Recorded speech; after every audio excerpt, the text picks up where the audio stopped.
आपल्या एकाच महाराष्ट्रामध्ये हा काही समाज वेगवेगळ्या प्रवर्गामध्ये वाटलेला गेलेला आहे आणि आमची पूर्वीपासून एक मागणी आहे का हा समाज एसटीचा म्हणजे अनुसूचित जमातीचा जे काही क्रायटेरिया तो पूर्ण करतोय।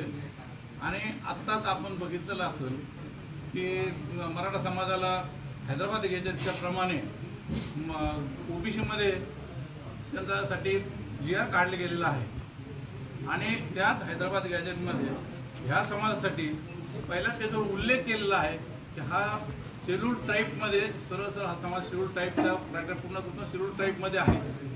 महाराष्ट्रामध्ये पूर्वी हैदराबाद गॅजेट हैदराबादमधून आपण स्वतः महाराष्ट्रामध्ये सामील झालो आणि ह्या समाजाला महाराष्ट्रात त्या काळच्या प्रशासकीय अधिकाऱ्यांनी म्हणा किंवा त्यावेळेच्या राजकीय लोकांनी त्या अज्ञान अडाणी आणि अर्थहीन समाजाला योग्य प्रकारे म्हणजे त्यावेळेस अनुसूचित जमातीमध्ये जो आरक्षण द्यायला पाहिजे होतं ते आरक्षण त्यांनी दिलं नाही आहे। आत्तापर्यंत गेले 100 वर्ष हा समाज तसाच पिचत पडलेला आहे, आजही दारिद्र्यामध्ये आहे। आमच्या आता भाषणामध्ये बोलताना काय म्हटलं की आज कोणालाही शिक्षणासाठी चांगलं शिक्षण घेता येत नाही, केवळ आर्थिक बाजू चांगली नसल्यामुळं कुठल्या पदावर तुम्ही जर बघितलं असेल की कुठल्या एखाद्या कार्यालयामध्ये शासकीय कार्यालयामध्ये हा समाज फार नगण्य एखादी जागा असेल किंवा नसेल अशा कमी समाज असलेल्या आणि अनुसूचित समाज जातीमध्ये असलेल्या समाजाला NT BJNT मध्ये टाकले गेलेलं आहे। ते अतिशय चुकीचं आहे शासनाचं। आमची या महाराष्ट्र कायदे समाजाची एकच मागणी आहे शासनाकडं तर त्यांनी हैदराबाद गॅजेटप्रमाणे ह्या समाजाला अनुसूचित जमातीमध्ये समाविष्ट करून त्याचे आरक्षण या समाजाला देण्यात यावे, जेणेकरून आमच्या या गोरगरीब लोकांना मुलांना शाळेच्या शिक्षणासाठी त्यांची मदत होईल, त्यांना चांगल्या पदावर नोकऱ्या मिळतील आणि त्यांचं अर्थकारण चांगलं होईल, आर्थिक बाजू त्यांची चांगली होईल। त्या निमित्ताने म्हणून आम्ही शासनाकडे या तुमच्या माध्यमातून हेच मागणी करतो की त्यांनी आम्हाला हैदराबाद गॅजेटप्रमाणे ST मध्ये म्हणजे अनुसूचित जमातीमध्ये आरक्षण देण्यात यावं। काय झालं 2011 मध्ये आम्ही नागपूरच्या अधिवेशनावर मोर्चा काढला होता। आम्ही 2003 पासून ह्या गोष्टीची मागणी करतो की STची 2005 मध्ये औरंगाबाद या ठिकाणी मंत्रिमंडळाच्या बैठकीवर आम्ही मोर्चा काढला पूर्ण समाजाने।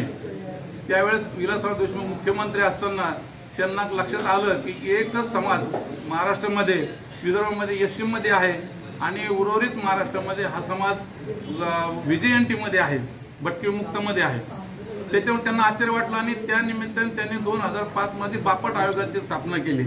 त्या बापट आयोगाने अगदी स्पष्ट शब्दात उल्लेख केलेला आहे तर ह्या काही समाजाने पूर्ण हैदराबाद गॅजेटप्रमाणे पूर्ण STच्या शेड्यूल टाईपच्या क्रायटेरिया पूर्ण करतोय, म्हणून या समाजाला शेड्यूल टाईपमध्ये टाकायला पाहिजे किंवा त्याच्या अगोदर एकाच राज्यामध्ये 2 प्रवर्गात असल्यामुळे त्यांना त्वरित तिथून वर्ग करून त्यांना क्षेत्रीय बंधन उठवून त्यांना SCच्या सवलती लागू करावा, म्हणून आमचं मत प्रभाव होता क्षेत्रीय बंधन उठवण्याच्या संदर्भामध्ये। आजच्या बैठकीमध्ये उपप्रधान लक्ष्मण माने यांच्याबद्दल काही आक्षेप घेण्यात आले, काय नेमकं ते समाजासाठी त्यांनी काही केलंय का नाही असं काय होतं? लक्ष्मण माने साहेब समाजासाठी करतायत, त्यांनी 42 जातीसाठी ते काम करायला लागलेले आहेत।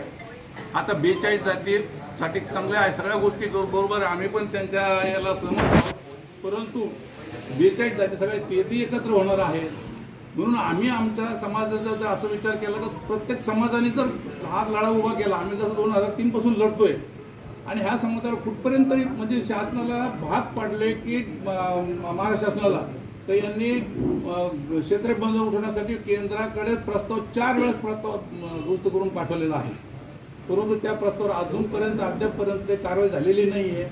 म्हणून आम्हाला आणि आता लेटेस्ट तुमच्या माहितीसाठी की मराठा समाजात जरांगे पाटलांच्या नेतृत्वाखाली मराठा समाजाला जे OBCचं आरक्षण मिळालं हैदराबाद गॅजेटच्या अंतर्गत, आमची तीच मागणी आहे की हैदराबाद गॅजेटमध्ये हा समाज एसटी मध्ये असल्यामुळं आम्हालाही ते आरक्षण लागू करण्यात यावं. चालेल. आता आपली पुढील लढाई कशी असणार? आम्ही याच्यानंतर जर शासनाकडे पाठपुरावा करणार आहे. शासनाने जर आम्हाला एसटी मध्ये जर एसटीचे आरक्षण जर लागू नाही केले तर आम्ही प्रत्येक जिल्ह्यात, तालुक्यात, राज्यभर आंदोलन करणार आहोत. आपलं नाव? मी PR गायकवाड, महाराष्ट्र संघटनेचे सचिव आहे. हे अध्यक्ष आहे.